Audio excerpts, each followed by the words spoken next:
HarperCollins presents The Snow Angel by Dilly Court. Read by Annie Aldington. Chapter 1. Abbotsford, Dorset, December 1858. Although it was still mid-afternoon, it was getting dark, and the heavy cumulus clouds threatened snow. After she had done the rounds of the sick, the poor and the needy, it was the biting east wind, together with the thought of tea and freshly made crumpets laced with butter, that made Rose race on ahead.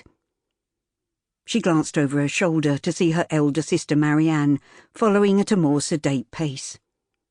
Rose smiled to herself. Always calm and proper Marianne would not run even if the devil himself was after her.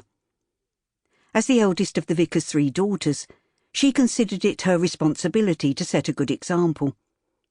Rose was quietly rebellious, and their younger sister Emily managed to get her own way in more or less everything.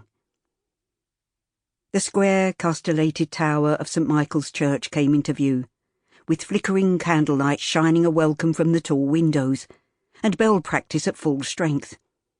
However, it was not the familiar place of worship, nor the sprawling Georgian vicarage where Rose and Marianne had been born and raised, that had attracted Rose's attention.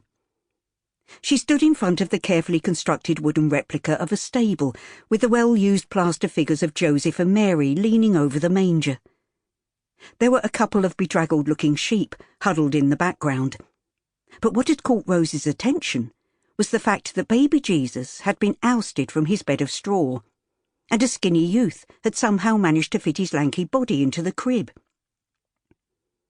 Rose waited until Marianne caught up with her. She held her finger to her lips. "Look, he's asleep," she said in a low voice. Marianne picked up the oil lamp that illuminated the scene and held it higher in order to get a better view. "He's barefoot, Rose," she said in disgust. "He must be freezing in those rags." "We can't leave him here. I don't think we should wake him. He might be violent or a runaway criminal. Perhaps we should get Mr. Huggins to wake him up and advise the fellow to move on." "He obviously can't walk any further, Marianne. Look at the blisters on the soles of his feet. I expect they're why he chose to sleep here." "What would Papa say if he saw such desecration of a holy tableau?" "That's the point. It is just a representation, but the poor boy looks half-starved. We can't leave him here, Marianne." "If you're so concerned, you'd better cover him with some straw. I'm cold, and it's started to snow. I'm going home." "I'll go and fetch Mr. Huggins. I expect he's in the church, setting up for midnight mass. Do what you wish, Rose, as always."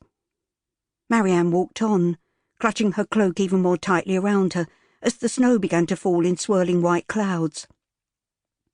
Rose opened the lich gate and made her way between the towering yew trees, which was said to have been planted when the church was first built. She had trodden this path so many times in her 20 years of life that she could walk it blindfold. The heavy oak door, banded with iron, creaked and groaned as she thrust it open, and Ron Huggins, the verger, looked up from tidying the hymnals. "Is anything wrong, Miss Rose? You look a bit flustered." "Is my pa here, Mr. Huggins?" "He's in the vestry, or he was a few minutes ago. He was having a chat with the bell ringers. Miss Jones has fallen out with Mr. Finch."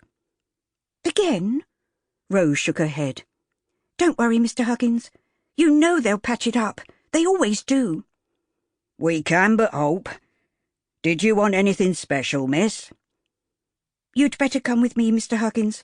I'll fetch Pa when he's sorted out his quarrelling bell ringers." Rose did not wait for his answer, and she hurried out into the snowstorm, her feet crunching on the icy flakes already settling on the dry ground.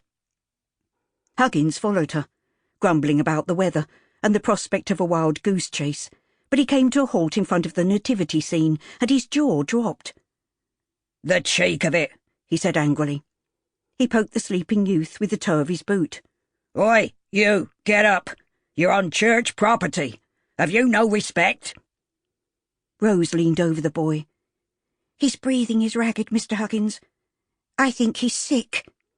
We don't want no foreigners bringing disease to the..." Sample complete. Ready to continue?